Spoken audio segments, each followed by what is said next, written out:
சித்தருக்கெல்லாம் சித்தர் சிவனே போற்றி.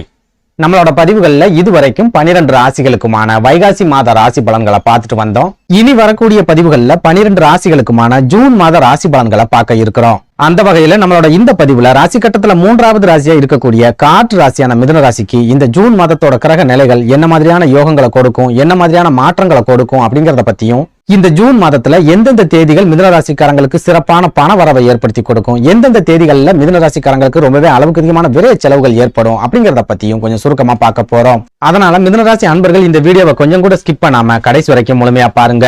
நீங்க ஸ்கிப் பண்ணி வீடியோவை பார்த்துட்டு ஜோசியக்காரன் சொல்றது எதுவுமே நடக்க மாட்டேங்குது, பாதி கூட நமக்கு நடக்க மாட்டேங்குது, நம்ம வாழ்க்கையில எல்லாம் ஒரு நாளும் விடிவு காலமே வராது அப்படின்னு தனியா உட்கார்ந்து புலம்பிக்கிட்டு இருக்காதீங்க. எதனால இப்படி சொல்றேன் அப்படின்னா, இந்த வீடியோவை நீங்க முழுமையா பார்த்தா மட்டும்தான் இந்த மாசத்துல உங்களுக்கு என்னென்ன யோகங்கள் கிடைக்கும், என்னென்ன ஆபத்துகள் வரும் அப்படிங்கறத உங்களால தெரிஞ்சுக்க முடியும். அப்படி முழுமையா தெரிஞ்சுக்கிட்டா மட்டும்தான் அதுக்கு தகுந்த மாதிரி உங்க வாழ்க்கையில ஒரு சில மாற்றங்களை செஞ்சுக்கிட்டு வரக்கூடிய ஆபத்துக்கள்ல இருந்து உங்களால தப்பிச்சுக்க முடியும். அதனால வீடியோவை ஸ்கிப் பண்ணாம கடைசி வரைக்கும் முழுமையா பாருங்க. அதுக்கு முன்னாடி நம்ம சேனல் நீங்க இப்பதான் முறையா பாக்குறீங்க அப்படின்னா தயவு செஞ்சு சப்ஸ்கிரைப் பண்ணிக்கோங்க. இந்த வீடியோ உங்களுக்கு பிடிச்சிருந்தா மறக்காம அந்த லைக் பட்டனையும் தட்டி விட்டுருங்க. அதை விட முக்கியமா உங்களை மாதிரியே போராட்டமான ஒரு வாழ்க்கையை வாழ்ந்துட்டு வரக்கூடிய மிதுன ராசிக்காரங்க உங்க நட்பு வட்டாரத்திலேயே அல்லது சொந்த பந்தத்திலேயே இருக்காங்க அப்படின்னா அவங்களுக்கு இந்த வீடியோவை மறக்காம ஷேர் பண்ணி விட்டுருங்க. மிதுனம் அப்படின்னாலே சுயநலம் இல்லாத ஒரு ராசி அப்படின்னு சொல்லலாம். அதாவது இவங்க சின்ன வயசுல இருந்து இப்ப வரைக்கும் அடுத்தவங்களுக்காக தான் வாழ்ந்துகிட்டு இருப்பாங்களே ஒழிய இவங்களுக்காக ஒரு நாள் கூட வாழ்ந்திருக்க மாட்டாங்க. அதாவது புரியுற மாதிரி சொல்லணும் அப்படின்னா, இவங்களோட சின்ன வயசுல பெத்தவங்க படுற கஷ்டத்தை பார்த்து நாமளும் மேற்கொண்டு அவங்களுக்கு கஷ்டத்தை கொடுக்க கூடாது அப்படின்னு நினைச்சு நிறைய விஷயங்களை விட்டு கொடுத்திருப்பாங்க. இவங்களோட ஆசைகளை தியாகம் பண்ணிருப்பாங்க. அதுலயும் முக்கியமா இவங்க குடும்பத்தோட மூத்த குழந்தையா இருக்காங்க அப்படின்னா தம்பி தங்கைகளுக்காக நிறைய தியாகங்களை செஞ்சிருப்பாங்க, பெத்தவங்களுக்காக நிறைய தியாகங்களை செஞ்சிருப்பாங்க. இவங்களோட சந்தோஷத்தை எல்லாமே அவங்களுக்காக விட்டு கொடுத்திருப்பாங்க. இவங்களால நினைச்ச படிப்பை படிச்சிருக்க முடியாது, நினைச்ச வேலை கிடைச்சிருக்காது. இவங்க தம்பி தங்கைகள் விருப்பப்பட்ட மாதிரியான படிப்பையும் வாழ்க்கையையும் இவங்க அமைச்சு கொடுத்திருப்பாங்க. ஆனா இவங்க விருப்பப்பட்ட ஒரு படிப்பை இவங்களால படிச்சிருக்க முடியாது, இவங்க விருப்பப்பட்ட மாதிரியான ஒரு வேலைக்கும் இவங்களால போயிருக்க முடியாது. ஏதோ கிடைச்ச வேலையை செஞ்சுக்கிட்டு இவங்க காலத்தை ஓட்டிக்கிட்டு இருப்பாங்க. அதே நேரம் தம்பி தங்கைகளுக்கு இப்போ வரைக்கும் ஏதாவது ஒரு வகையில இவங்க உதவிகளை செஞ்சுக்கிட்டே தான் இருப்பாங்க. இதுல நம்ம முக்கியமா பார்க்க வேண்டியது தம்பி தங்கைகள் பெத்தவங்க அப்படிங்கறத தாண்டி ஒரு சில மிதுன ராசிக்காரங்க சொந்த பந்தங்களுக்கும் நிறைய உதவிகளை செஞ்சுக்கிட்டு இருப்பாங்க. எல்லா வகையிலையும் சொந்த பந்தங்களுக்கு உதவிகரமாகவும் இருந்துகிட்டு இருப்பாங்க. சுருக்கமா சொல்லணும் அப்படின்னா, தன்னோட விருப்பங்களையும் தன்னோட ஆசைகளையும் தியாகம் பண்ணிட்டு தன்னை சுத்தி இருக்கிறவங்க சந்தோஷமா இருக்கணும், அவங்க விருப்பப்பட்டது எல்லாமே அவங்களுக்கு கிடைக்கணும் அப்படின்னு சுயநலம் இல்லாம வாழக்கூடிய ஒரு ராசி இந்த மிதுன ராசி. இதனாலேயே மிதுன ராசிக்காரங்க யாரையுமே எதிரியா நினைக்க மாட்டாங்க. சொந்த பந்தங்களா இருந்தாலும் சரி, நண்பர்களா இருந்தாலும் சரி, அவங்க எவ்வளவு பெரிய தப்புக்களை செஞ்சிருந்தாலும் சரி அந்த தவறுகளை மன்னிச்சு இவங்க ஏத்துப்பாங்க. ஒரு சில மிதுன ராசிக்காரங்களுக்கு சொந்த பந்தங்களும் நண்பர்களும் நிறைய துரோகங்களை செஞ்சிருப்பாங்க. அந்த துரோகங்களையும் மன்னிச்சுட்டு திரும்பவும் அவங்களுக்கு உதவிகரமா இவங்க இருப்பாங்க. அதே சமயம் இவங்க யாருக்கெல்லாம் உதவிகளை செய்யறாங்களோ அவங்க கண்டிப்பா ரொம்ப சீக்கிரத்துல நல்ல நிலைமைக்கு வந்துருவாங்க, நிம்மதியான ஒரு வாழ்க்கையை வாழ ஆரம்பிச்சிருவாங்க. ஆனா இவங்களோட வாழ்க்கையில நிம்மதி அப்படிங்கிறது கிடைக்காது, பெரிய அளவுல சந்தோஷம் அப்படிங்கிறது இவங்களுக்கு இருக்காது. குறிப்பிட்டு சொல்லணும் அப்படின்னா, இவங்களோட வாழ்க்கைக்கு இவங்க முக்கியத்துவம் கொடுக்காம மத்தவங்களோட வாழ்க்கைக்கு முக்கியத்துவம் கொடுக்கிற காரணத்தால இவங்களோட வாழ்க்கை வறுமையின் பிடியில கண்டிப்பா சிக்கி இருக்கும். இதுல கொடுமையான விஷயம் என்ன அப்படின்னா, ஒரு சில மிதுன ராசிக்காரங்க நண்பர்களுக்காகவும் சொந்த பந்தங்களுக்காகவும் யாருக்கிட்டையாவது ஜாமீன் போட்டு கடன் வாங்கி கொடுத்துட்டு அவங்க கெட்டாத காரணத்தால அந்த கடன்களை இவங்க அடைச்சிட்டு கடனாளியா நிப்பாங்க. அதே சமயம் பெரும்பாலான மிதுன ராசிக்காரங்களை எடுத்துக்கிட்டோம் அப்படின்னா, அவங்களோட திருமணத்துக்கு அப்புறமா சுத்தி இருக்கிறவங்களோட உண்மையான குணத்தை புரிஞ்சுக்க ஆரம்பிப்பாங்க. இவங்களுக்குன்னு ஒரு வாழ்க்கை துணையும் குழந்தைகளும் வந்ததுக்கு அப்புறமா தான் நமக்குன்னு வாழாம இவ்வளவு நாளும் அடுத்தவங்களுக்காக வாழ்ந்து நம்ம வாழ்க்கையவே வீணடிச்சிட்டோமே அப்படின்னு இவங்க வருத்தப்பட்டுக்கிட்டு இருப்பாங்க. சுருக்கமா சொல்லணும் அப்படின்னா, தன்னோட வாழ்க்கையில பாதிக்கும் மேற்பட்ட காலங்களை மத்தவங்களோட சந்தோஷத்துக்காகவே வாழ்ந்து நிறைய தியாகங்களையும் செஞ்சுட்டு நிப்பாங்க மிதுன ராசிக்காரங்க. இப்படி சுயநலம் இல்லாம வாழுற காரணத்தாலேயே பெரும்பாலான மிதுன ராசிக்காரங்க நெருக்கடியான ஒரு வாழ்க்கையை தான் வாழ்ந்துட்டு வருவாங்க. இவங்களோட வாழ்க்கையில தினம் தினம் பண நெருக்கடிகளும் போராட்டங்களும் கண்டிப்பா இருந்துகிட்டே தான் இருக்கும். ஓப்பனா சொல்லணும் அப்படின்னா, நடந்து முடிஞ்ச சனி பயிற்சியா இருந்தாலும் சரி, குரு பயிற்சியா இருந்தாலும் சரி, மிதுன ராசிக்காரங்களோட வாழ்க்கையில எந்த ஒரு மாற்றத்தையும் ஏற்படுத்தல அப்படின்னு சொல்லலாம். பெரும்பாலான மிதுன ராசிக்காரங்க இப்போ வரைக்கும் தன்னோட வாழ்க்கையில தொடர்ச்சிய நெருக்கடிகளை மட்டும்தான் சந்திச்சுட்டு வராங்க அப்படின்னு சொல்லலாம். இப்படி ஒரு சூழல்ல இந்த ஜூன் மாதத்தோட கிரக நிலைகளாவது மிதுன ராசிக்காரங்களோட வாழ்க்கையில ஏதாவது மாற்றத்தை கொண்டு வருமா, முன்னேற்றத்தை ஏற்படுத்துமா அப்படிங்கறத பத்தி பார்க்கலாம். அந்த வகையில இந்த ஜூன் மாதத்தோட கிரக நிலைகளை ஆராய்ச்சி பார்க்கும்போது மாதத்தோட தொடக்கத்துல நிறைய செலவுகளை மிதுன ராசிக்காரங்களுக்கு ஏற்படுத்தக்கூடிய ஒரு மாதமாவே இந்த ஜூன் மாதம் இருக்க போகுது அப்படின்னு நம்மளால அடிச்சு சொல்ல முடியும்.